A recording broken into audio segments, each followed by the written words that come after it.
الأنبياء والمرسلين نبينا محمد وعلى آله وصحبه أجمعين.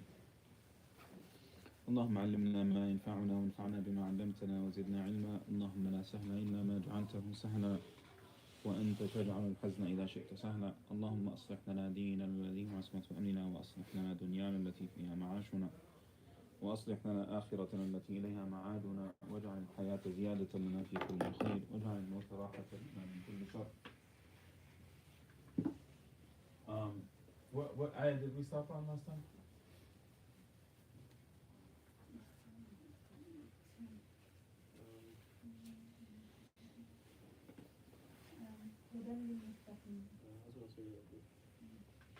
So هدى للمتقين, and we talked about that. I think we started to. Okay. I don't think we. Any volunteers to read?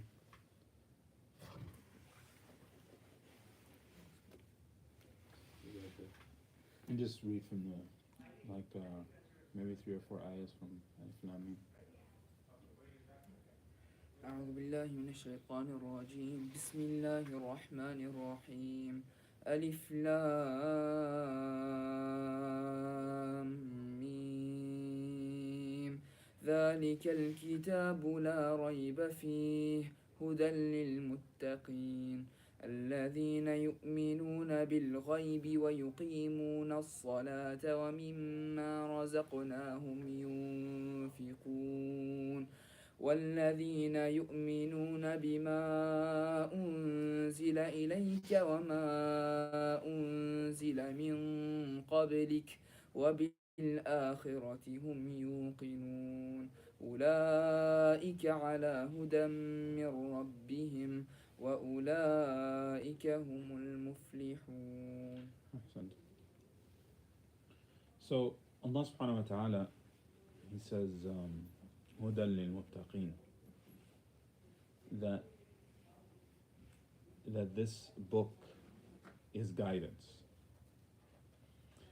So guidance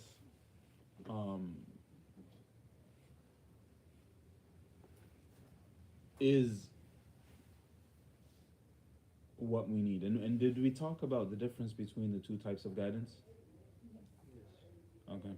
So the guidance of dalala wal irshad, and then tawfiq, right? So this Quran is both, right? For the muttaqeen though. It's both for the muttaqeen.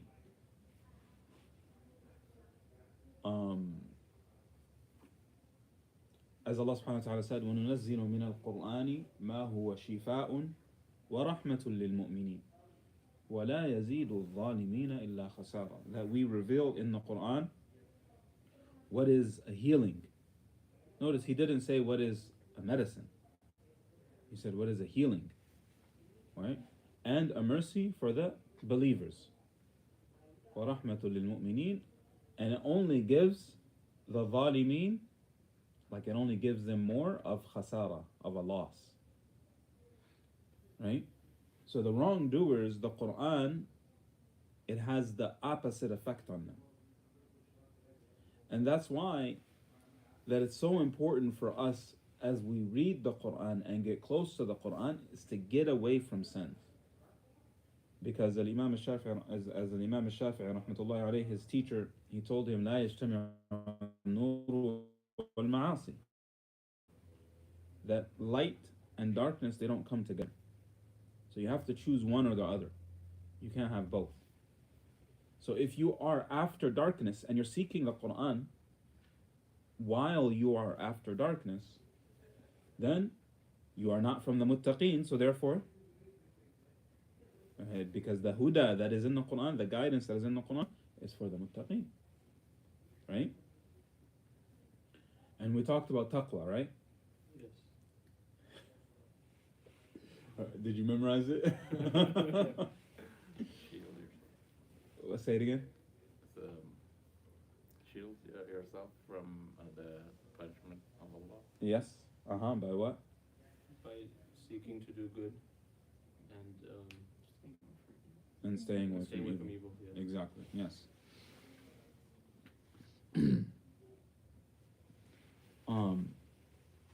And then Allah subhanahu wa ta'ala, He tells us who these people are that have taqwa. هُدًى لِلْمُتَّقِينَ الَّذِينَ يُؤْمِنُونَ بِالْغَيْبِ وَيُقِيمُونَ الصَّلَاةَ وَمِمَّا رَزَقْنَاهُمْ يُنْفِقُونَ.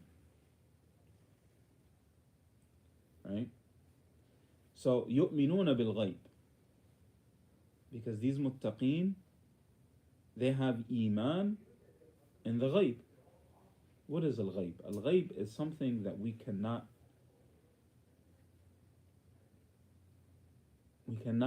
comprehend. Right? So there's this thing that people want to, they say, oh, this is something that we do. I do this because there's this benefit and then there's that benefit. Right?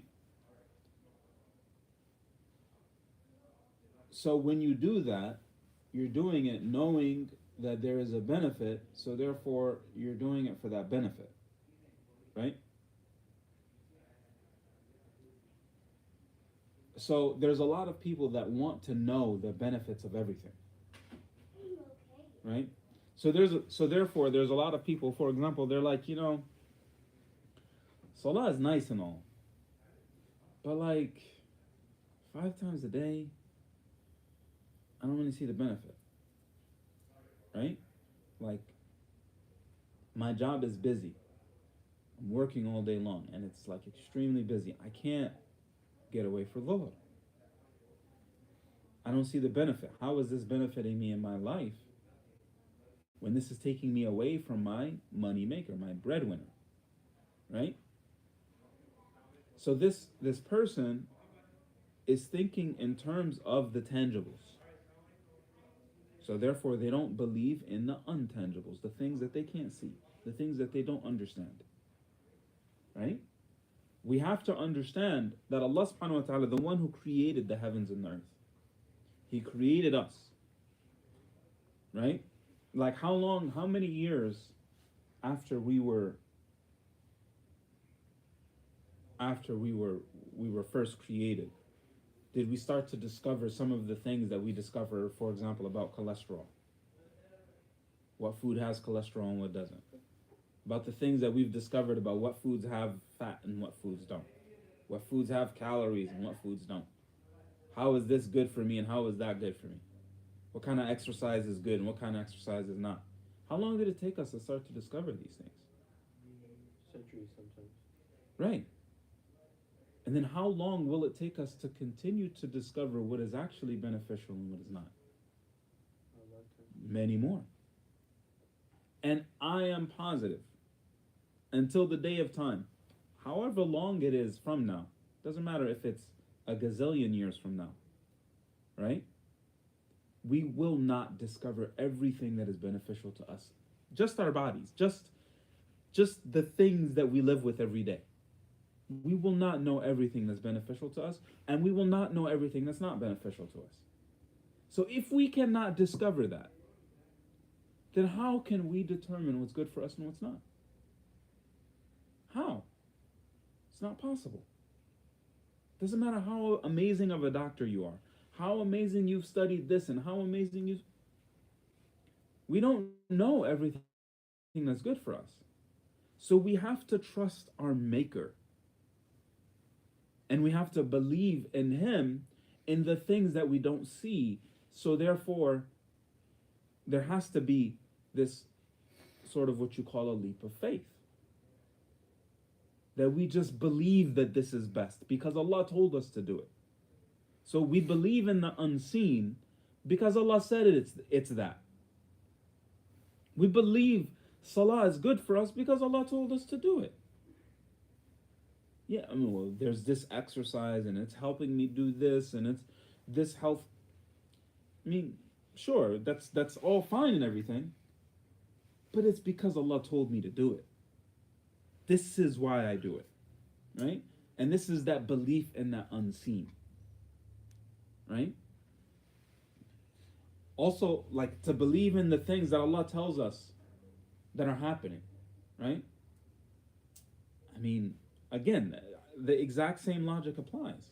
There are so many things that we may have discovered in the past, I don't know, hundreds of years that are like, oh wow, yeah, the Quran says that. Yeah, obviously Allah is the one who created all of this. So obviously He's going to say that, right? Like when Allah talks about the planets and He talks about the sun and then the moon and all of that, right? So obviously when Allah is going to talk about that, He's going to talk about it in the best way that needs to be talked about. So therefore He said, كُلٌّ فِي فَلَكٍ يَسْبَحُونَ. So Allah described it as like when He said that they are, how they are moving, He called it يَسْبَحُونَ. They're swimming, right? So I mean, obviously Allah is going to describe it in the best way it should be described because He created it, right? That's not surprising. That what's surprising is what we're learning about it. Like I learned that okay, you're kind of swimming in space. That's the surprise. But the fact that Allah described it correctly, that's not surprising. He created it. Obviously He's going to describe it correctly, right? So everything that Allah tells us about, like for example, Allah subhanahu wa ta'ala tells us that He comes down to the seventh heaven on the last third of the night. I don't understand that, but He said He does it. So right? For example, Allah subhanahu wa ta'ala, I mean the Prophet sallallahu alaihi wasallam, angel brings every raindrop down. Sense to me, but He said He does it, or He said they do it. So I believe it, right? So all the things that are in the Quran and all the things that the Prophet ﷺ said, we're with it 100%. Why? Because we believe in the unseen. So every part of it, we believe in all of it. Does that make sense?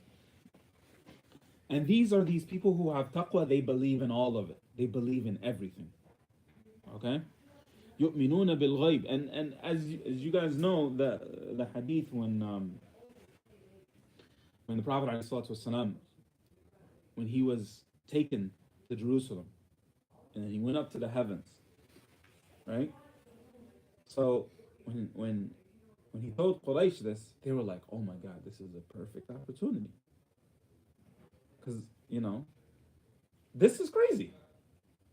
This is definitely crazy. So there's no way, nobody is going to believe this. Because this is, like, who goes from Mecca to Jerusalem in one night? It doesn't happen. It's unheard of. So this guy has to be crazy. Like, so they go to Abu Bakr, you know, like, expecting that he's going to understand it. Or he's going to see what they see. And he said, hey, did you hear what your friend said? He said, what did he say?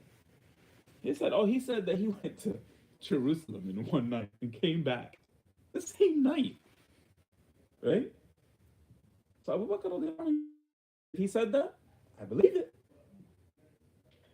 They said, how do you believe that? He said, I believe worse than that. He said, I believe he gets news from Allah day and night. So he said, anything he says, I believe it. I believe it all. I'm with it 100%. And this is why some scholars say he was called a Siddiq. Right? And this belief is basically understanding that Allah subhanahu wa ta'ala is the one who created. Allah subhanahu wa ta'ala is the one who sent the Prophet sallallahu alaihi wasallam. So therefore I believe everything that comes from it. Everything. I'll believe it before I believe my eyes. I'll believe it before I believe my ears. I'll believe it before I believe anything. That comes before everything. It comes above everything. Right? And that's the mentality of believing in the unseen, is that you're believing everything the Quran and the Sunnah brought. Or Allah subhanahu wa ta'ala brought in the Quran and Sunnah. And because you believe in the unseen, right, that taqwa makes you believe. And because you believe in the unseen, وَيُقِيمُونَ الصَّلَاةِ, they perform their salah. الَّذِينَ يُؤْمِنُونَ بِالْغَيْبِ وَيُقِيمُونَ الصَّلَاةِ. and then they perform their salah. So iqamat salah is, and you'll notice in the Quran, Allah subhanahu wa ta'ala, he always talks about, or he always mentions iqamat salah, right? Um, and iqamat salah is more than just making salah. It's giving its due diligence in every possible way. Making salah yourself, pushing others to make salah, making salah correctly the way the Prophet ﷺ made it, making it perfectly, right? And perfecting every aspect of it. Making salah the staple of your life.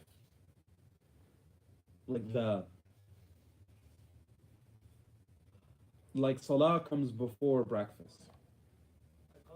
Salah comes before work. Salah comes before sleep.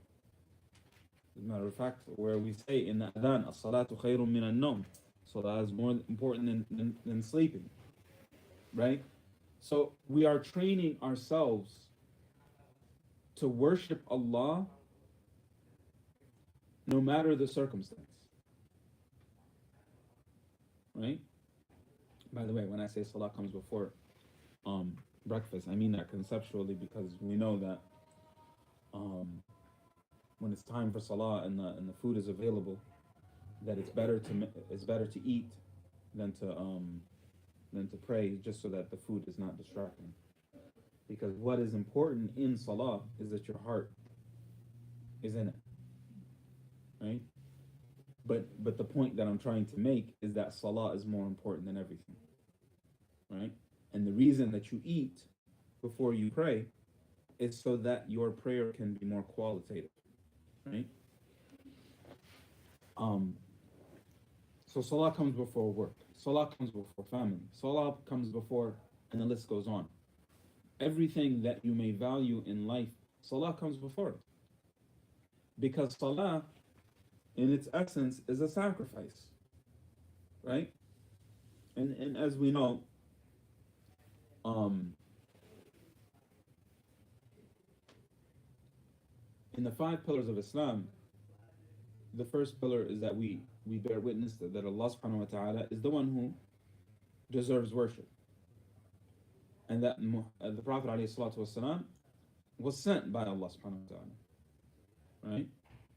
So that's basically, essentially, يُؤْمِنُونَ بِالْغَيْبِ. Right? The second pillar is salah. وَيُقِيمُونَ الصَّلَاةِ. The third pillar is zakah. Right? وَمِمَّا رَزَقْنَاهُمْ يُنْفِقُونَ. Right? And as we know, in the hadith of Abdullah ibn Umar radiallahu anhu, where the Prophet alayhi salatu wasalam, he said that salah, that if أمرت أن أقاتل الناس حتى يشهدوا أن لا إله إلا الله وأن محمد رسول الله ويقيموا الصلاة ويؤتوا الزكاة فإذا فعلوا ذلك عصموا مني دماءهم وأموالهم إلا بحق الإسلام وحسابهم على الله تعالى. Right? So the Prophet ﷺ, he says here in this hadith that I've been ordered to wage war against people until they say La ilaha illallah Muhammad Rasulullah, and they perform salah and they give zakah. And if they do that, then their blood and money are haram for me. Does that make sense? So the point is that this is the difference. This is Islam. Right? And it's summarized in this ayah. So the people who have taqwa have perfected this aspect, the summary of Islam. And this is the outwardly part of Islam. And the outwardly daily part of Islam. Right? Or often part of Islam, because zakah is not necessarily daily. Right? So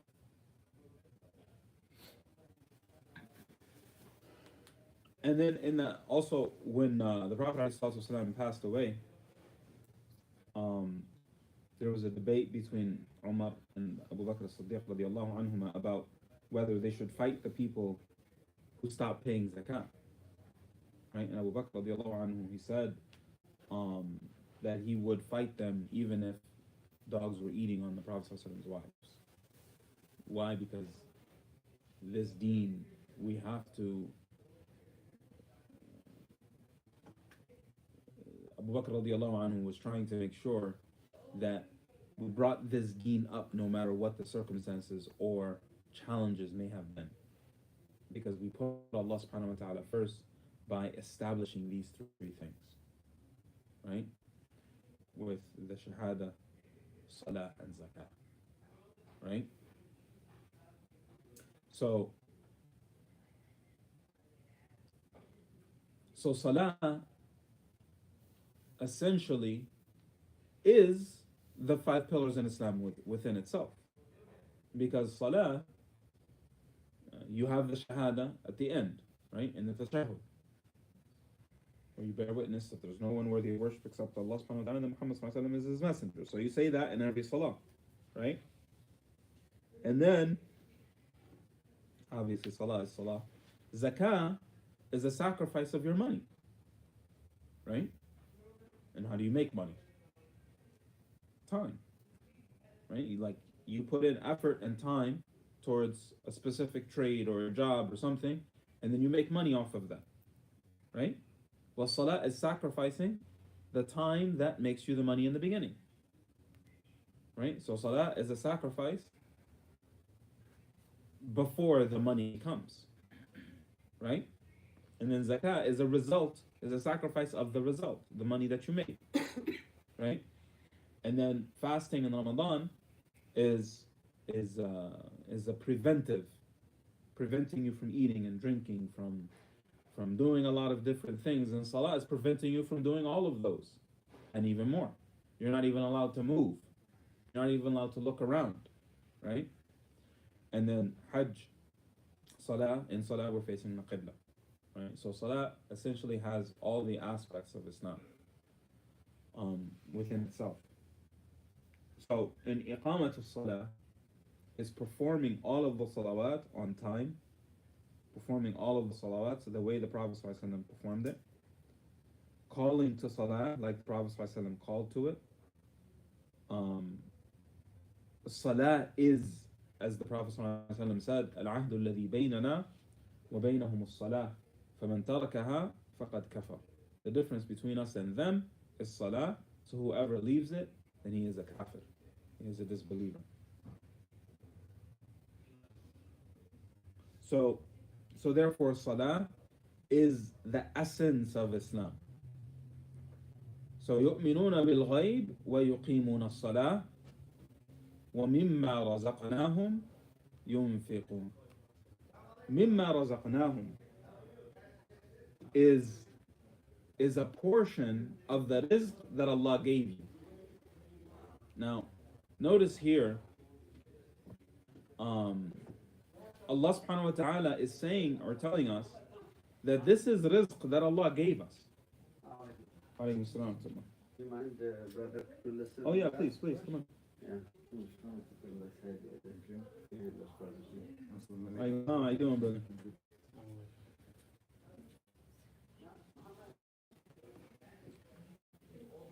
So here, Allah subhanahu wa ta'ala is telling us, وَمِمَّا رَزَقْنَاهُمْ يُنْفِقُونَ, that from the rizq, and rizq is provisions. The definition of rizq is anything that you benefit from. These clothes that I have on is rizq, right? My health is rizq. My eyes are rizq. My nose is rizq. My money that I have is rizq. My car that I have is rizq. Everything that I have is rizq. The knowledge that Allah blessed me with is rizq, right? And so on and so forth. All of these things are rizq. So Allah subhanahu wa ta'ala says that, first of all, it's important to recognize that it is Allah who gave it to you. right? Now imagine you don't have any money, right? And I give you $10,000. And then I tell you, take 100 of that $10,000 and give it to someone that's in need. That's a reasonable request. You didn't have it to begin with in the first place, right? So now when I'm giving it to you, I'm telling you, this is not your money. I'm giving it to you, but this part, give it to somebody else. Allah subhanahu wa ta'ala, He says, in regards to the righteous people, right? At-taqwa, the people who have taqwa, in Surah Al-Dhariyat, He says, in regards to them, Allah subhanahu wa ta'ala, He says, La ilaha illallah.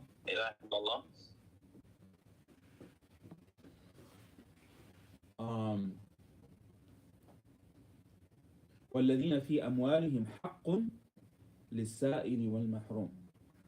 So Allah subhanahu wa ta'ala is describing these righteous people, right? And He said that they have from their money that is a haqq for the needy. A haqq is a rightful share. Meaning they have money that Allah gave them, but they take from that money and they make it as if this is a rightful ownership of the needy person. That it's not their money to begin with. Like if I designate, for example, I get a certain amount of money and I take, let's say, for example, 5%, right? And obviously, Allah subhanahu wa ta'ala is talking about this designated share, that it's extra. It's not something they have to do.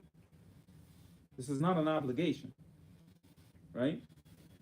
But what he's talking about here is that they have this share. So let's say that they take 5% and they say, I will give this 5% away no matter what. This is sadaqah. And when they see this money, as soon as it comes in, that 5%, they say, I can't touch that because it's not mine. Does that make sense? They say it belongs to this needy person. It belongs to this, whatever it is that I'm giving it to. Right? It doesn't belong to me. Does that make sense? And this mentality is an understanding that it is Allah who's giving you. Because essentially, none of the money is yours. None of it is. Because Allah gave it to you. But now Allah gave you this money as a test. So now when this money is in your possession, it is a test because now Allah is testing you to see how you're going to use it. Will you use it in a way that is pleasing to Him? Or will you use it in a way that is displeasing to Him? Will you take this money and use it in haram? Or will you take this money and use it in a way that Allah loves? Because it's not your money. Because again, He says, وَمِمَّا رَزَقْنَاهُمْ, from what Allah is providing you. Razaqna, He said, from what we are providing you. We as ta'zim. This is a way that kings speak. When kings, they speak, they say we. We do this and we do that. And you'll notice in the Quran, when Allah is talking about worshiping Him, He says, me. He says, Innani an Allah. Surely I am Allah. So when Allah is talking about worship and talking about the oneness of Allah, He says, me. To be 100% clear, and no one will ever second guess that maybe there's somebody else that should be worshipped with Him. Right? Like,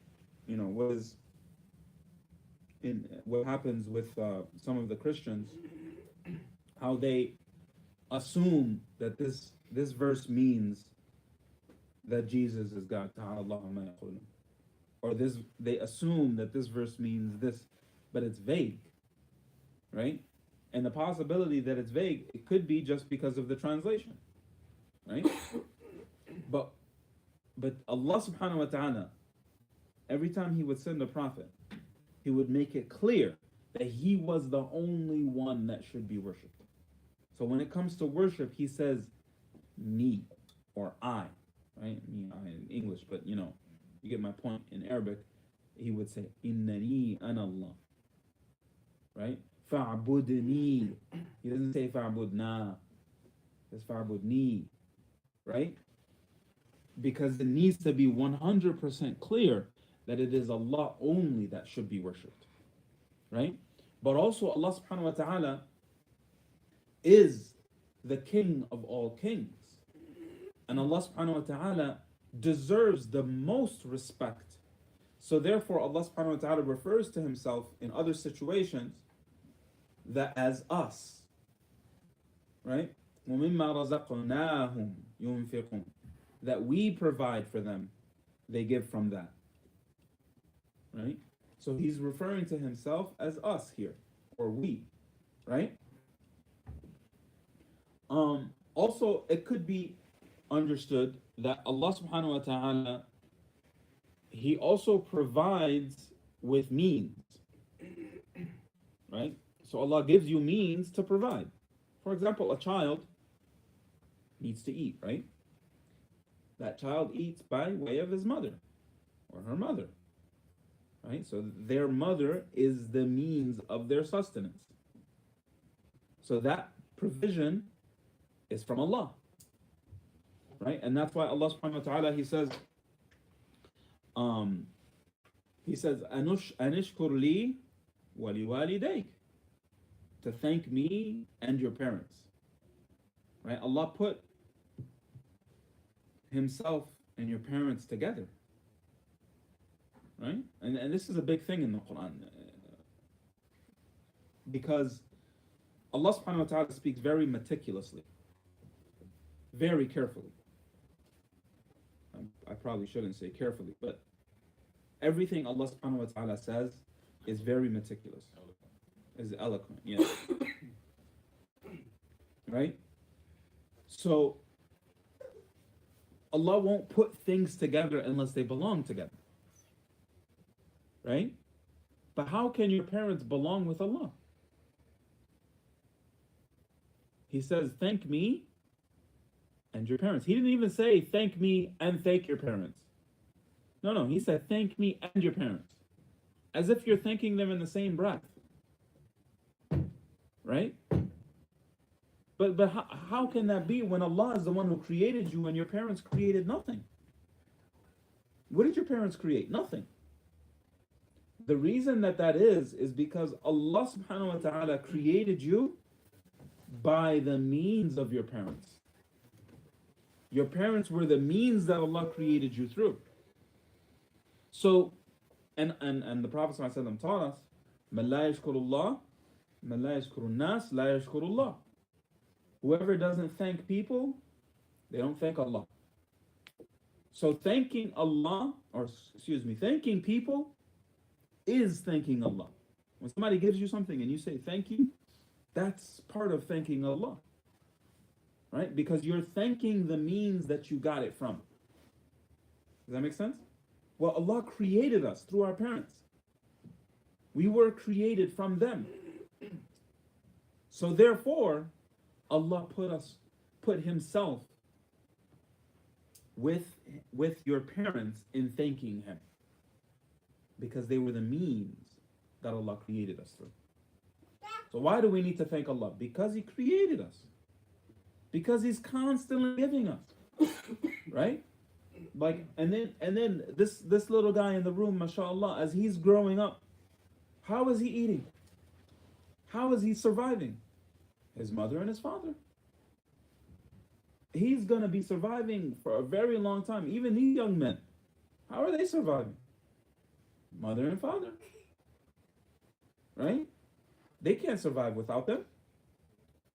For many years, right? That you can't even live without them. You can't eat without them. Right? So Allah subhanahu wa ta'ala basically gave you everything in your life through your parents. So therefore we have to thank them. And we have to thank Allah subhanahu wa ta'ala.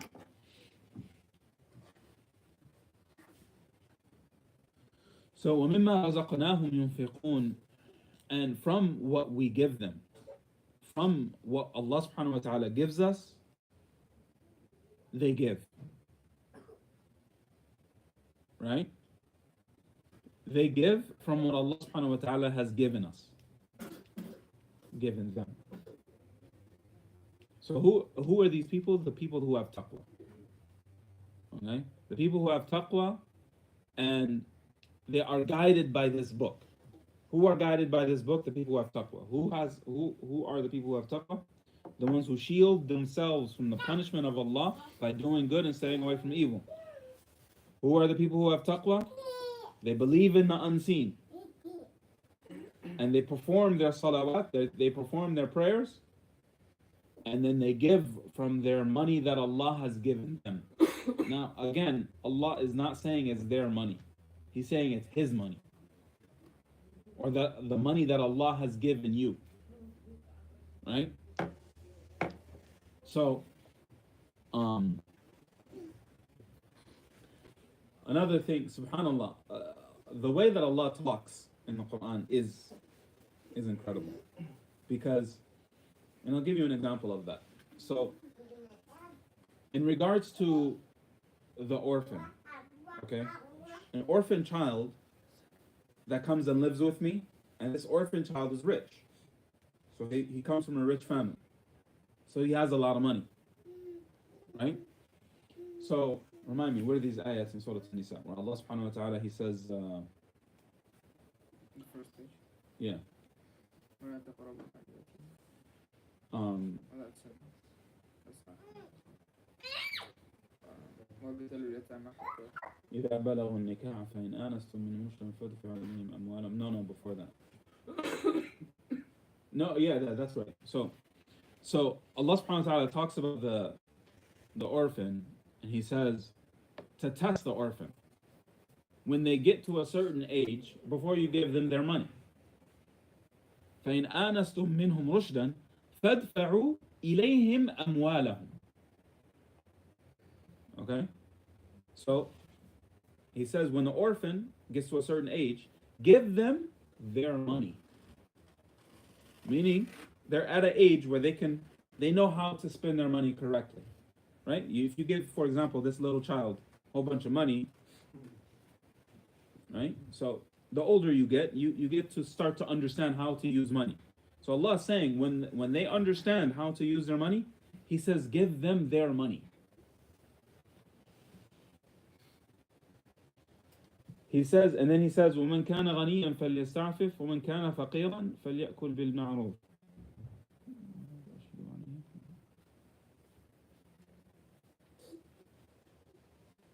No. What is before وَابْتَلُوا الْيَتَامَى? وآتوا اليتامى أموالهم. Aha. No. وَآتُوا الْيَتَامَى. ولا تؤتوا السفهاء أموالكم. Right. Okay, so in this one, Allah subhanahu wa ta'ala, He said, don't give the sufaha. A safih is basically someone who doesn't know how to deal with the money. It could be a crazy person, it could be a child, it could be basically anyone who doesn't know how to deal with money. He says, don't give this person your money. Right? The other ayah, Allah says, give them their money. But in this one, He says, don't give the not intelligent person, don't give him your money. Why is He calling it, in this instance, your money, and in the other instance, their money? It's the same money. Because they're not intelligent enough to handle it. So you have to use it as if it's yours. But then He also said that if you are rich, then don't use it. But if you are poor, then use it wisely. Right? But again, when you're using it for the family, because this yatim is in your family, He's calling it your money. But now when you're giving it to him, hey, this is not your money. Give him his money.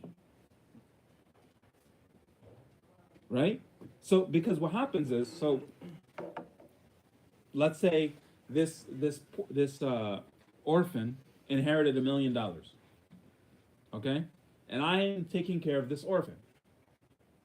So now I have this $1 million, I have to take care of him. And I'm poor, I also need money.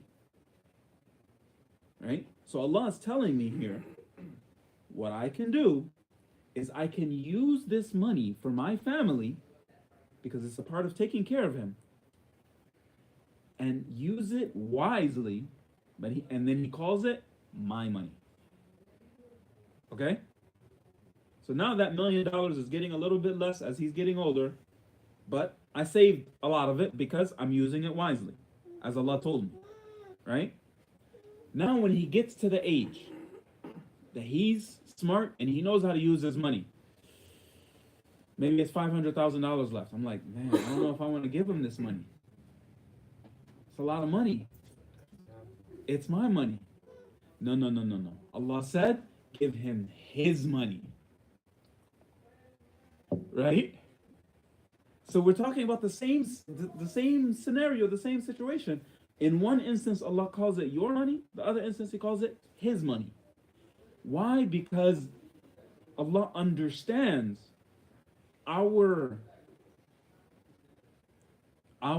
desires and how we feel. Because when I see all that money and now I have to give it up, it's been sitting in my account all this time and now I have to give it up, that's gonna hurt. Right? It's a test. So Allah is making sure you understand that's not your money. Yeah, it might hurt, but it's not yours originally. Why would it hurt if it's yours, if it's not yours? Do you get what I'm saying? So give it to him because it's his. Do you understand? So when Allah subhanahu wa ta'ala speaks in the Quran, we have to pay attention to every little detail because it all matters. So He says, وَمِمَّا رَزَقْنَاهُمْ, that this rizq, this provisions that Allah is giving us, it's not ours. It's His, and therefore we give it. And Allah's not asking us to give all of it. He's not. Only a small portion of it. But yet, we have to do that. And this is,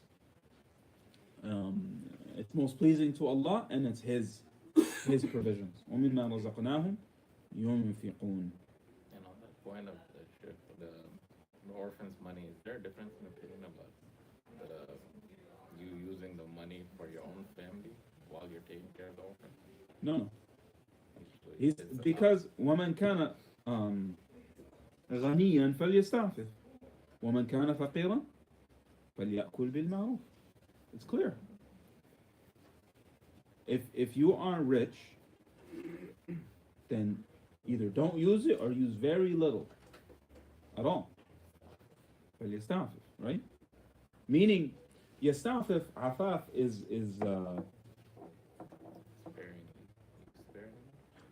it's so someone who is afif is someone who is only holding up his own bootstraps, so to speak, right?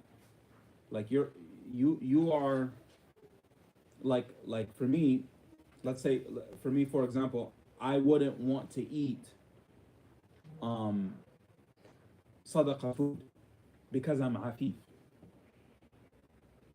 So like food that is charity, right? I don't want to eat that. Why? Because I want to live off of my own sustenance, right? That Allah has blessed me with.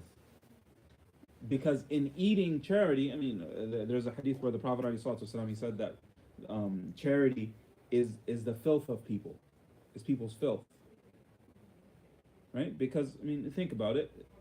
Why do you give charity in the first place? It's to purify your money. So you're basically getting rid of filth. Right? So that's the worst type of food to eat is charity. But I mean, if you need it, you need it. Right? If you're in need, you have no choice. But someone who is afif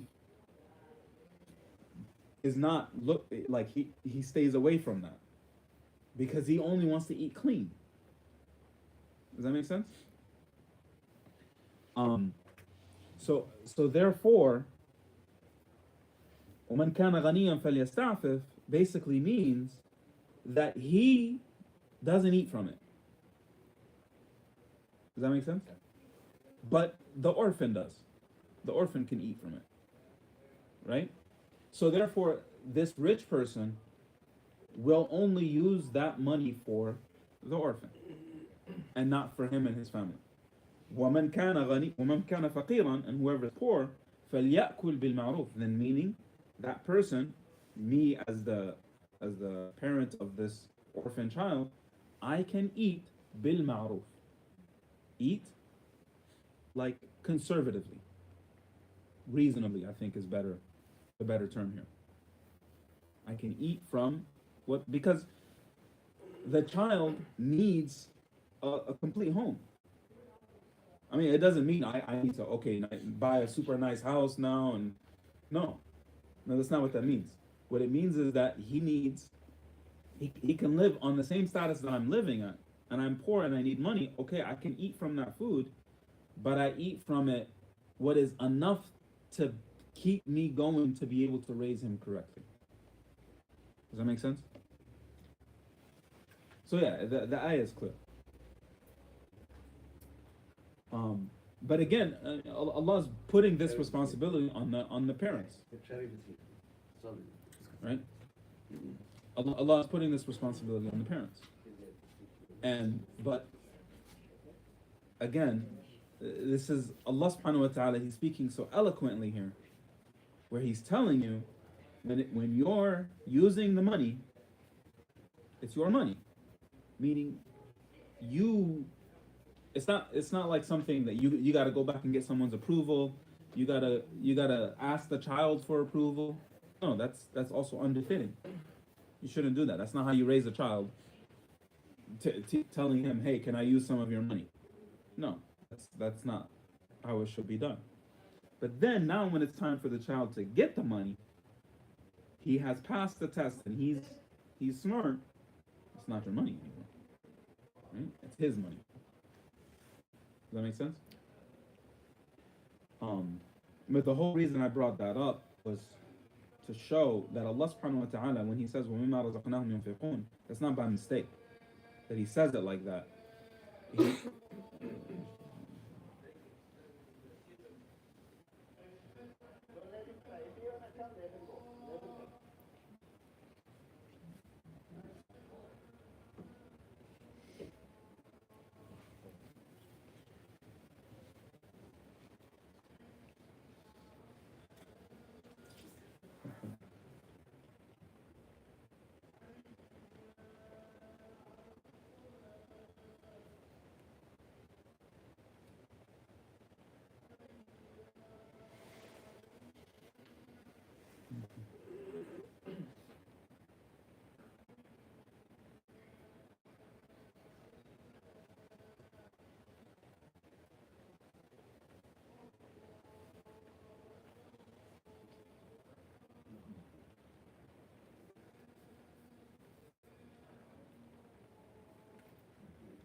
Other aspects of Islam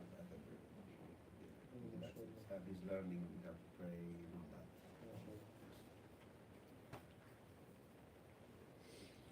So وَمِمَّا رَزَقْنَاهُمْ يُنْفِقُونَ, Allah subhanahu wa ta'ala, He says it that way, obviously not by a mistake. Rather, Allah subhanahu wa ta'ala is telling us that whatever you are giving, it's Allah's in the first place. And it's Allah subhanahu wa ta'ala who gave it to you, so it's not yours. أُولَٰئِكَ عَلَىٰ هُدًى مِّن رَبِّهِمْ وَأُولَٰئِكَ هُمُ الْمُفْلِحُونَ. Those people, the muttaqun, right? The people who have taqwa, they are on huda from Allah. Huda, guidance. Now this huda that they are on, is it the guidance of tawfiq, of the blessing from Allah subhanahu wa ta'ala, or guidance of showing the pathway, Both. Right?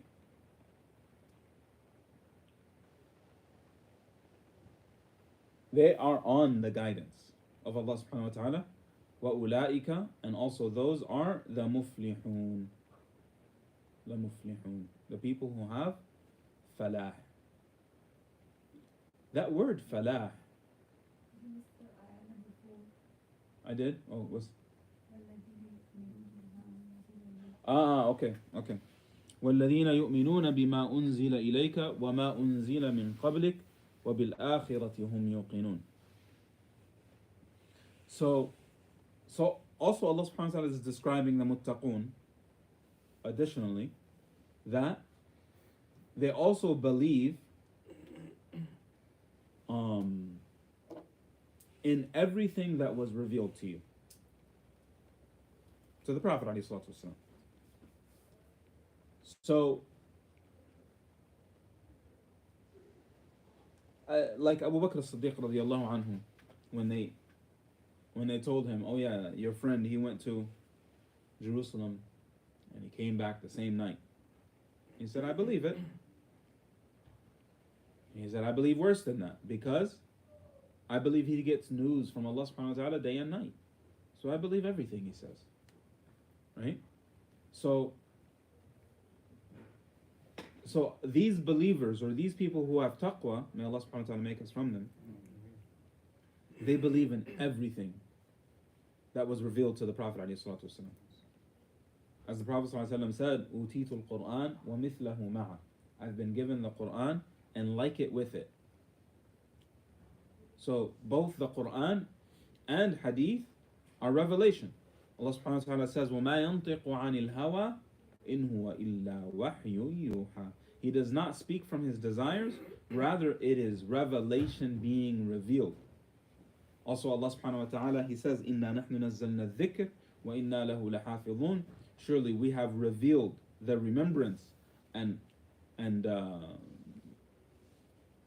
the scholars say that this remembrance is the Quran and the Sunnah.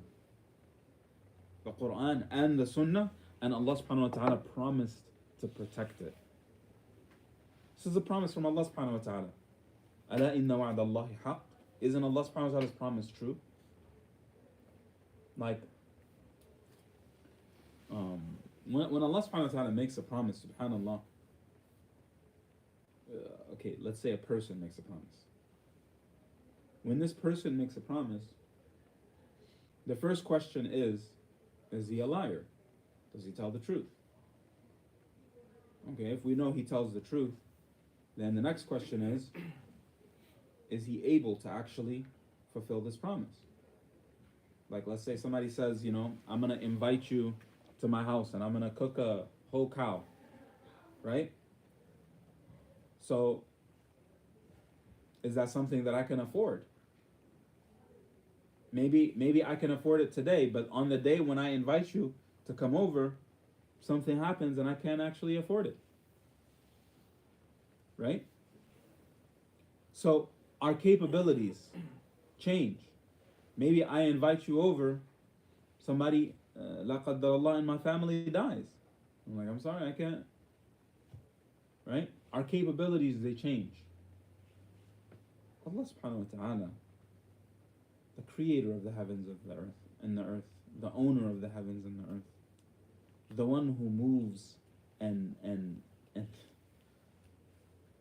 he does everything. Allah subhanahu wa ta'ala is in charge of everything. When he says something is going to happen, it's going to happen. It's going to happen this way or that way, but it's going to happen. And Allah promised to protect this deen. He promised to protect the Quran and Sunnah. So if anyone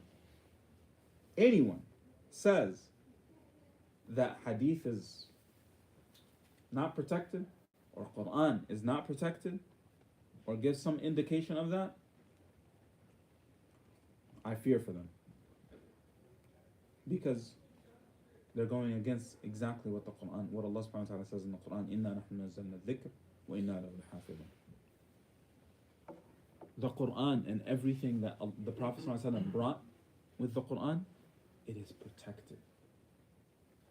hadith and everything that the Prophet ﷺ told us in regards to hadith, it is protected. Yes. Protected through the believers, correct? Not like by itself. Like the believer have to do work protected with it. Well, the thing that I'm trying to point here is that Allah promised to protect it. Doesn't matter how it's going to happen. Allah promised to protect it. Does that make sense? Now, and there's a hadith. The Prophet ﷺ, he said that scholars will or knowledge will begin to die, and he said that will happen by the death of scholars. So this indicates that it is scholars, or it is people, like you said, that are protecting this deen. And these people, I mean, when you look in the history of some of these scholars, and you're like, man, it's not possible humans can do this. Right? You're just like, how? Like, I'll give you an example of that. Imam Bukhari, rahmatullahi alayhi, he was traveling to Mecca to make Hajj. So he stopped in Baghdad. He's from like southern Russia, right? So he stops in Baghdad. And some of the scholars, they heard about him, but they've never seen him before. So they said, we want to see who this Bukhari is. So they keep talking about. So they send him 10 students to test him. And they gave each student 10 hadith. And they made him memorize it. But they switched the hadith around, the matan and the people who narrated it and all of that, they switched all that around to confuse him, to see what he's going to do. So they went to him and they said, yeah, Imam, we have some questions for you. He said, okay, yeah, let's go sit down. So they sat down. So they asked him, the first student, he asked them, yeah, Imam, have you heard this hadith? He said, I never heard of that before. He said, and Imam Bukhari is a person that they said about him, if he said he's never heard a hadith, that means it doesn't exist. That's how much knowledge he had about hadith. Right? So the second student, they asked him, he said, never heard of it. So when he was done with his 10, all of it, he said, I never heard of it. Second person, never heard of it. So the scholars, they're like looking like, he's never heard of these hadith. This is weird. They're like, trying to understand what's going on, right? So he went through all of them, 100 hadith. And they were all done. So he goes back to the first person. He said, the hadith that you said it like this and this and this. That's not how I heard it. I heard it like this. The second hadith that you said it like this and like this and like this. That's not how I heard it. I heard it like this. So he memorized 100 hadith the wrong way on the spot.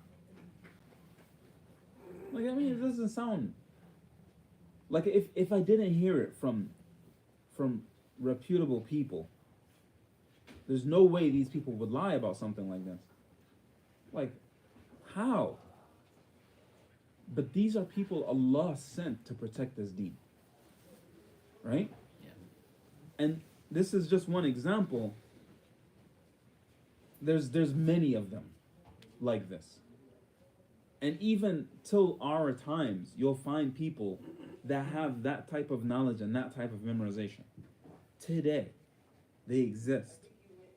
You'll be mind blown how much knowledge some people have. They're not going around flaunting it. They're not going around like, but there's treasures of knowledge in this world. Treasures. Right? And this is Allah subhanahu wa ta'ala protecting this deen. Allah subhanahu wa ta'ala is doing this.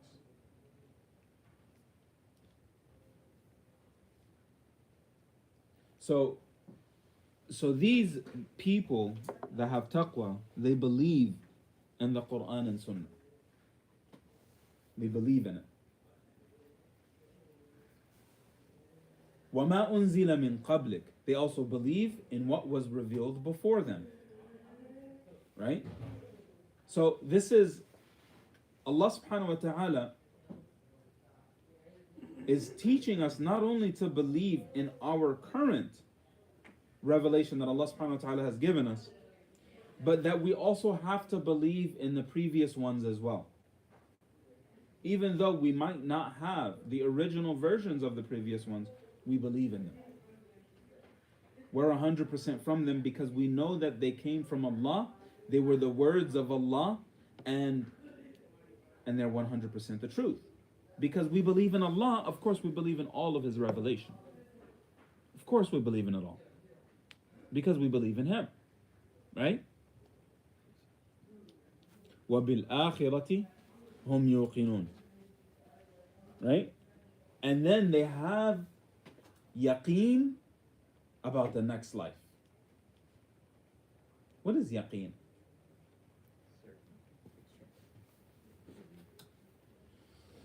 So, I find it best to probably let's try to explain yaqeen without translating it, because I don't know what certainty means. Without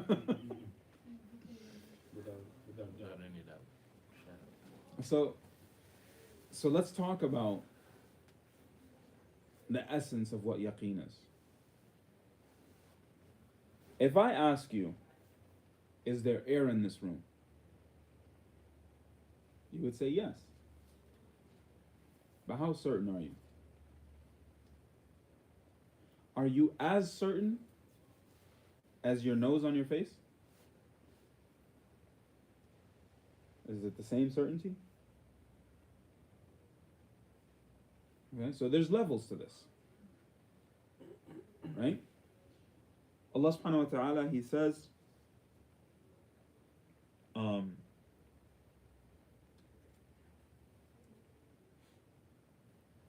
the end of Surah Al-Waqi'ah,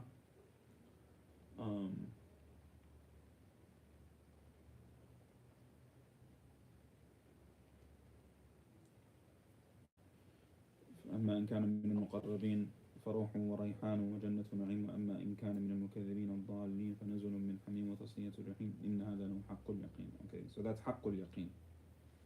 Alright? But then there's ألهاكم التكاثر حتى زرتم المقابر كلا سوف تعلمون ثم كلا سوف تعلمون كلا لو تعلمون علم اليقين لترون الجحيم ثم لترونها عين اليقين ثم لتسألن يومئذ عن النعيم. So there is علم اليقين, there is عين اليقين, and there is حق اليقين. So there are 3 levels to yaqeen. Just yaqeen. Okay? علم اليقين is us knowing that there's air in this room. Okay? We know that there is air here. Do you see it? No. Can you feel it? No. Can you smell it? No. None of your senses, maybe you can feel it when you move your hands a little bit, right? But without moving or anything, none of your senses are telling you that there's air. Even if I'm doing this, how do I know that that's air? It could be something else, right?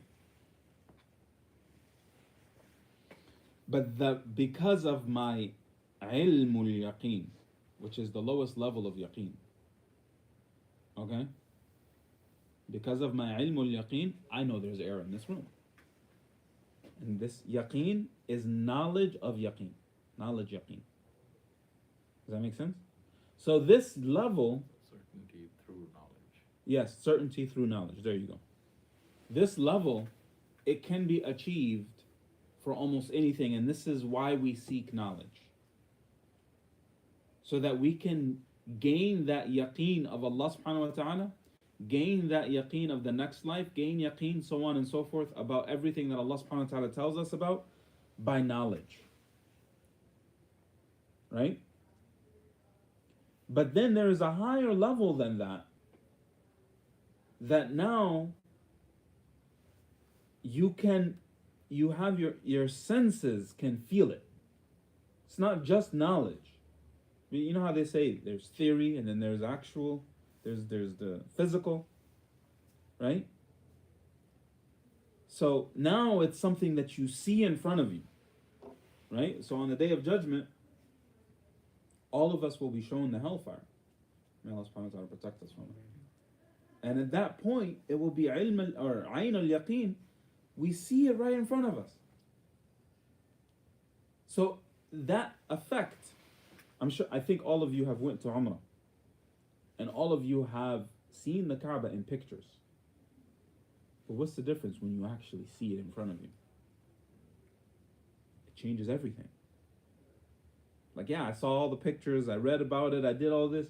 It's not the same as when you actually see it. I was just talking to Muhyiddin, he's in Umrah right now. I was just talking to him, I think today he made Umrah. I was like, how was it when you first saw it? Because that feeling, it's indescribable. First time? Yeah, the first time when you see the Kaaba. Was it his first Yeah, time it's going? his first time, yeah. But the first time when you see the Kaaba, I can explain it all day, but I can't really tell you. Right? And then when you see it, you're like, oh, I see why they say you can't really tell me, because you just can't describe it. That's the Ainul Yaqeen. Right? So now you're seeing it in front of you. And then the Haqqul Yaqeen is when you're in it. Right? So hopefully may Allah subhanahu wa ta'ala make us from the people of Jannah. One day when we're in Jannah. That is the Haqqul Yaqeen, that it's just there. You're certainty when you're 100% in it. Yes. Right? So these are all different levels of yaqeen. Okay? But the lowest level of yaqeen is ilmul yaqeen. Okay? And this level, we have to reach that to be a part of these people, right? وَبِالْآخِرَةِ هُمْ يُوقِنُونَ. We have to be certain of the next life. And and Allah subhanahu wa ta'ala talks about the people who disbelieved in the next life many times in the Quran. As Allah subhanahu wa ta'ala, He said, كَمَا بَدَأَكُمْ تَعُودُونَ. Like, as Allah, the way He created you the first time, He's going to create you again. Like, how is that? How is it weird? Or how do people see that it's weird that you're going to be created again when He created you from nothing the first time? Right? قال ومن يحيي العظام وهي رميم قل يحييها الذي أنشأها أول مرة وهو بكل خلق عليم. They said, oh, how is He gonna make our bones become flesh again? Like, how's He gonna make us be humans again from bones? Right? Allah subhanahu wa ta'ala say that the one who's gonna make that happen is the one who created it the first time. What do you think you were created from? Nothing. Right? And Allah created us from nothing, right? So, just like Allah subhanahu wa ta'ala created us the first time, He's gonna create us again. And therefore we believe in the next life. We have that yaqeen, that certainty about the next life. أولئك على هدى من ربهم. Those are the ones who have the huda, the guidance from Allah subhanahu wa ta'ala. And understand here that this guidance is not because of my knowledge. This guidance is not because of my family name. This guidance is not because I'm from country such and such. I speak language such and such. I'm so smart. I'm so whatever it might be. This guidance, أولئك على هدى, from who? من من ربهم. Right? And Allah subhanahu wa ta'ala is saying here that this guidance is from their Lord. Their Rabb is the one who creates, the one who sustains, the one who continues to give. Right? This guidance is from Him. It's not from us. It's not from... And the same thing goes for, oh, this person, he became Muslim on my hands. I guided this person to Islam. I guided that person to Islam. Right? Allah does that. That's in Allah's hands. That's not in our hands. Right? Even Allah subhanahu wa ta'ala told the Prophet sallallahu alaihi wasallam, if there was anybody who guided to Islam, it was the Prophet. Right? But he said, إِنَّكَ لَا تَهْدِي مَنْ أَحْبَبْتَ وَلَكِنَّ اللَّهَ يَهْدِي مَنْ يَشَاءُ. You don't guide whom you please, rather it is Allah subhanahu wa ta'ala who guides whom he pleases. Right?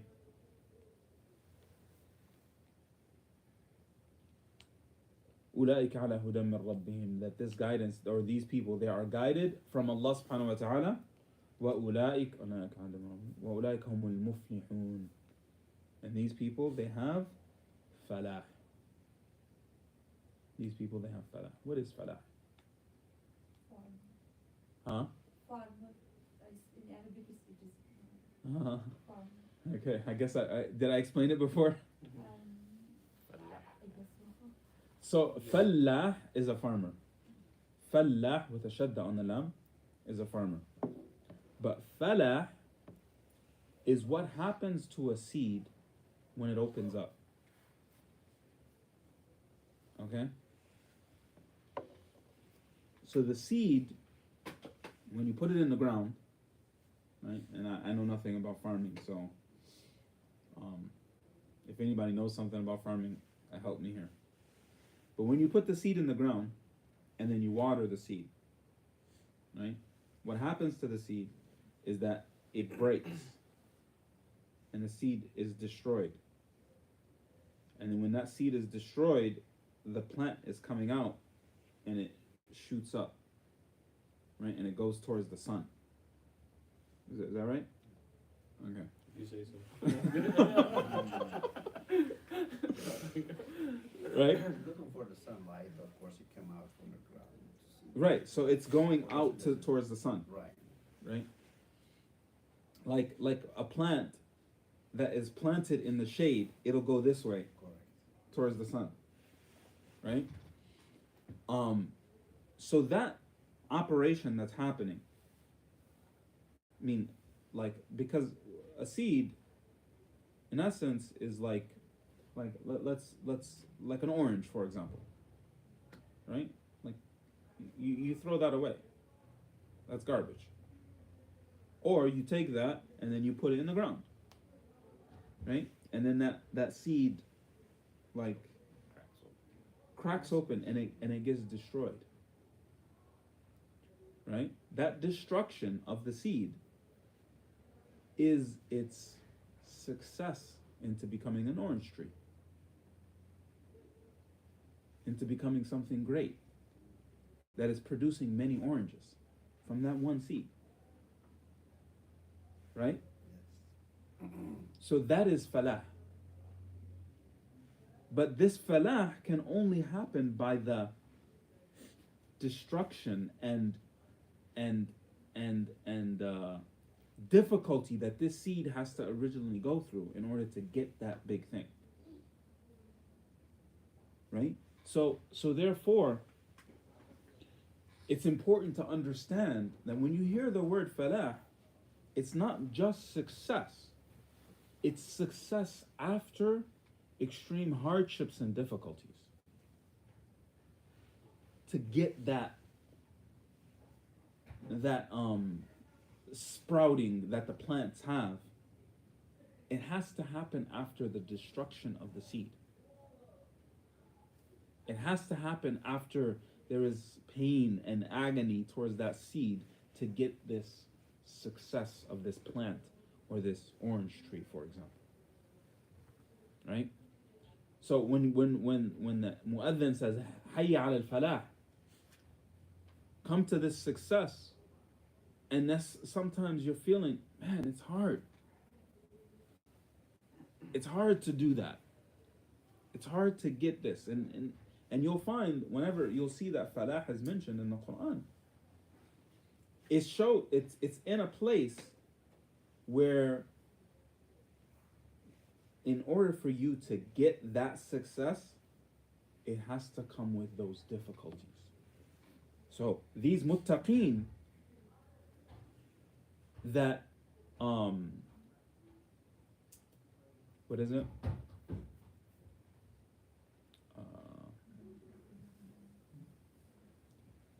هدى للمتقين الذين يؤمنون بالغيب, the ones who believe in the unseen, ويقيمون الصلاة وبالآخرة ومما رزقناهم ينفقون, right? So they're doing all of these things, right? They have this belief.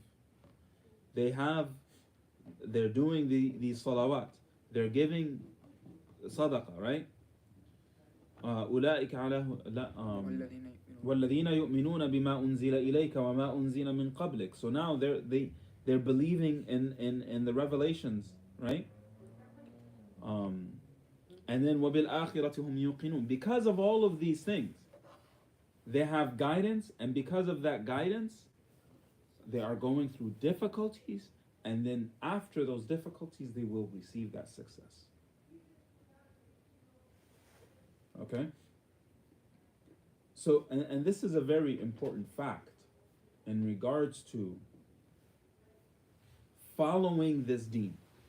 Allah subhanahu wa ta'ala, He says, وَالْعَصْرِ إِنَّ الْإِنسَانَ لَفِي خُسْرٍ. Surely we are losers.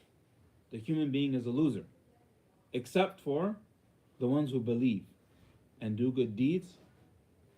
وَتَوَاصَوْا بِالْحَقِّ وَتَوَاصَوْا بِالصَّبْرِ. So they believe, they do good deeds. Because of their belief and because of their good deeds, they have to hold steadfast onto the truth, because shaitan is going to come at them. Shaitan is just going to keep hitting them from different angles. But then when they hold on to the truth, that's hard. It's not easy to hold on to the truth, because falsehood is going to come after you, and therefore you have to hold on to patience, to sabr, because difficulties will come. The difficulties will come. Every prophet was tested. When the Prophet ﷺ first went to Warqa bin Nawfal, he told him, I wish I was young, so that I can fight with you when your people kick you out. He was like, my people are going to kick me out. He knew this. Why? Because every prophet went through the exact same thing. Every prophet was tested. Prophets were killed. Prophets were fought. Yunus ﷺ was in the belly of the whale. Ayyub ﷺ lost his entire family except for one wife. All of his children. He lost all of his wealth. He lost his entire health. He was on the verge of death for many years. Ibrahim ﷺ was kicked out. They threw him into a fire. And the list goes on and on and on and on and on and on. So if you're expecting that you're going to get onto this deen and then the path is going to be rosy, no. It's going to require difficulty.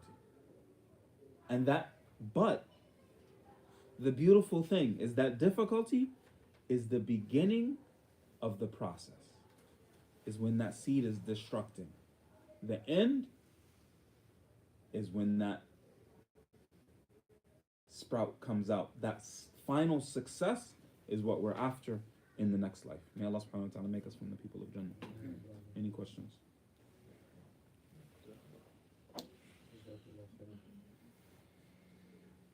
Alright, subhanakallah wa bihamdik, ashhadu an la ilaha illa anta astaghfiruka wa atubu ilayk.